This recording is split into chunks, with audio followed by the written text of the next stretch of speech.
Before we even get started, I just gotta say that COOKIEBOY17 is probably the guy that has helped me most in my YouTube journey so far. I met COOKIEBOY at E3 when I had about 4,000 subscribers. He had about 300,000. Super well-known guy. He actually played a game with me at E3 and then collabed with me and literally got me my first ever kind of spike in stuff. Hail Mary challenge against COOKIEBOY17, one of my favorite commentators there is out there. I'm so grateful that he did this with me and he agreed to do this in general. So if you don't know who he is, which I don't know why you're on my videos if you don't know who he is. I owe this guy so much. He is the best dude ever, and I really want you guys to go show him that appreciation because I never was able to give him anything back for the collab he gave me. So if you guys could do me a favor and go sub to his channel, tell him I sent you, that would mean the world to me. Yeah, we're about to do a pack and play. So as I said before, we are doing this pack and play against COOKIEBOY17. Once again, I can't reiterate this. Go sub to this guy, show him some love. Honestly, one of the best guys in the community. I gotta open up. We're not doing deep shooters packs. We both agreed we're sick of the Ruby pulls. I'm sick of Quentin Richardson. I'm sick of that, whatever his name is. I don't even remember his name, but I've pulled him 1,000 times. So I am doing a 10 league pack box and then 3 of the other packs. Or no, I'm not even doing 3. I'm doing 13 league packs. What am I talking about? But I've actually, in the history of this channel, I've had more success with these than the other ones. Okay, so we get a Brook Lopez. Once again, I had him in my collab with Jay Canada. He's a good card, played pretty well. Obviously didn't play that good because I did lose that game. Reggie Jackson, I love that pull. I'm going to tell you why. Reggie Jackson, one of my favorite point guards in the league in this game. Oh, I was looking at her. I was like, did I even get a player in that? I legit was looking like, is there a card that I can use in there? Okay, let's keep going. Rodney Stuckey right there. This is not looking too hot at all. We haven't got, okay, there's our first, let's see, Kevin Love. Literally, and I don't mean to be a guy who complains about getting that in a pack and play. That is my least favorite. Like, my least favorite, that kind of card in the game, or like my least favorite star in the game to play with is Kevin Love. Another Reggie Jackson, which means I get to spend a few more VC and open up a, no, let's go! Why am I freaking out? That's sick though. That is LeBron James. I for some reason, I'm gonna be honest, you guys know, honest dude, TDBarrett's an honest guy. I thought that was the Amethyst Flash and I was about to lose my mind. It was not. Still LeBron James, still a good pull down. Oh, another one. Who do we got? Steph Curry. Steph Curry and LeBron on this team. Okay, so that is the 10 packs right there. I gotta go sort this whole situation out and I'll see you guys in a second. So now I gotta open these 4 league packs here. I'm not sure if these are gonna be great. We do get a green right now. Dwayne, our team's low-key kind of solid. For a pack and play squad, I'm really happy with what we've been able to pull so far. Like, we've actually put together a pretty good team. This one, nothing in that pack. A Gerald Green, who, he's gonna be a bench player. Needless to say, I don't know if he will come off the bench very often. Let me get out of here, sell all contents. Right there. Okay, 2 more of these packs until I get to go and make this team from the ground up. Nothing in this pack either. We get a George Hill, which is actually a good backup point guard. He'll be a stud. I really like playing with him in this game. I honestly do. Last pack of the whole thing. Can we make it's special? And no, we can't. Who do we get? We get an Avery Bradley, who's a great 3-point shooter. I'm going to go build the team, and I will see you guys when we jump into the gameplay.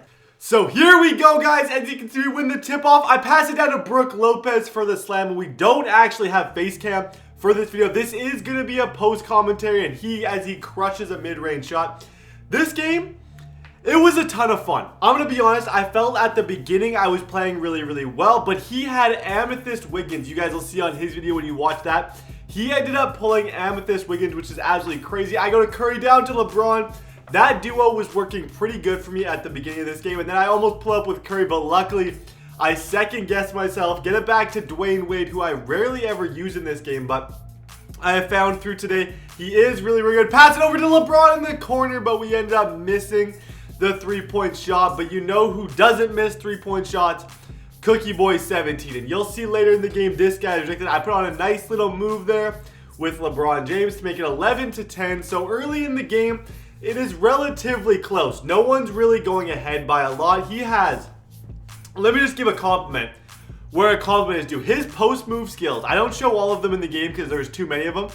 His skills in the post are honestly unfair. He had Dirk Nowitzki down there, and you know how Dirk Nowitzki in real life has that fadeaway jumper that is crazy, and like people like me when they try and do it in 2K miss all the time? He was making it pretty much every single time, so big props to him on that. I missed the 3 in the quarter, and he drives in with Wiggins, and Wiggins gets that thing, the animation that he actually always gets in real life, and as you can see, he knocks both players down. And then there, Bellinelli gets a steal. He is driving up back to Wiggins. Wiggins hits me with the step to make it 21-10, and this is when the game kind of starts to get away from me, guys. Just buckle up, because you're about to witness just a complete highlight show from COOKIEBOY17. I find Kevin Love doing the fast breakout, potential to fix and stop the drought. We can't though, but I'm gonna go right back to him in this one. We actually do get the 3 there to make it 23-13. So he's only up by 10, and Reggie Jackson is wide open for 3. We crush it to make it 23-16, but he has like barely ever got called for a reach, but got a ton of steals there. He throws up a little bit of an alley-oop. And the one thing I know about Cookie, if you go on his channel, he plays a lot of very competitive pro-am stuff. He is like, he's the point guard of the team. You can kind of tell guys who are used to playing one position, because he at the point guard position and his on-ball defense at the point guard position is crazy. This is not someone who goes like me and is a noob online and is playing off-ball defense. No, he's got crazy skill. I'd like to see him compete against some of the better guys in the community and see how he matches up. But there, we pass it down.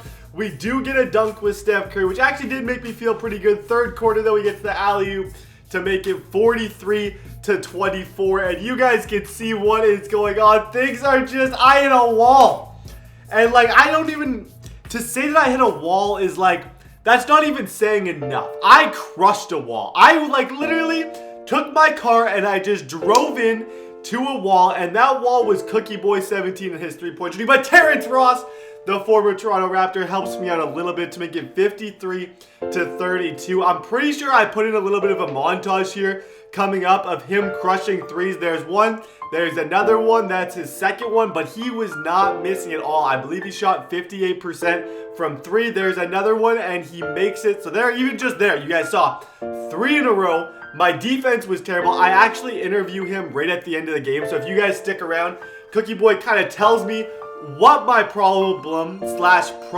are in this game and why I am consistently losing in pack and play. Terrence Ross, though, putting on a show.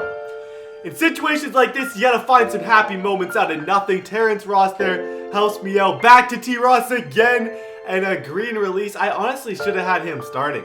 I was thinking about, like, why did I not have Terrence Ross starting? I was a little upset at myself. He goes down, makes the basket underneath to make it 72-43. And the threes just keep flying, and they just keep pouring in. I felt like, you know what it felt like? It didn't even feel like we were different skill levels. It felt like we were totally different leagues. Like, it was the NBA and like not even a varsity middle school team out here. It was disgusting. Cookie Boy absolutely just bullied me in this game. Shout out to you, man. As you guys, in a couple seconds, I will be having in the post-game interview. He wins 87-54. Super embarrassing, but I love doing these pack and plays. Here we go. This is what Cookie Boy had to say after the game. Okay, so Cookie Boy, what would you say I did the most? Was it my offense or my defense that was worse in that game? I think we'll have to go with the offense a little bit. Even though, you gave a lot of points on defense, I felt like once we took Curry out the game, it was just like there was no plan B. And like, what was wrong with my offense? Is it the fact that I don't know any dribble moves? I had no offense. Like, do you run plays and stuff? Oh, I didn't run any plays that game. I just called a couple of picks, but most of the part I just did it off the dribble. And like, why was it so easy to defend me? Like, this is a legit question. Why? I mean, I guess part of what you said, like, there weren't any crazy dribble moves right now. That was just left to right, and I think I'm pretty good at defending that at least. Second question is, how on earth do you hit threes 58% of the time? And You okay, know, most continue. of that was with silver players. Some of that, I guess, was just, I And got a couple perfect releases. I probably got like 4 or 5, but the rest of them were just like pow. I was praying they would make some of them, and he did. and my D, okay, because I felt like I was staying on your guys, but there's always a guy wide open for three. It seemed like is it because I'm crashing down? I think it's just like once, like let's say I would get a step with Wiggins, I would go inside. The center automatically tries to contest it, and then that kind of just breaks apart the defense. Oh. So once there's 2 guys on Wiggins looking at him, I just start moving the ball until I find someone open. I gotta be honest with you, my blood was boiling. Watching you hit those threes, especially in the third and fourth quarter, like you'd throw it out and I just like look away. I knew it was going in. It was just perfect switch. I felt like you hit. It says you hit 11. It felt like about 33 pointers were hitting that game. I know that's impossible for the score, but anyways, good game, man. Anything you want to say? Any closing? It was a good game. It was fun. That Wiggins was pretty tough to cover. Even when he did get covered, he drew some crazy fouls. Yeah, he was getting fouled. I like it. Definitely is no excuse for losing by 33, but I'll take the little bit of the fact that you did have Wiggins. It makes me feel a tiny bit better. But yeah, thanks for the game, man. Oh, yeah, of course. It's fun, man.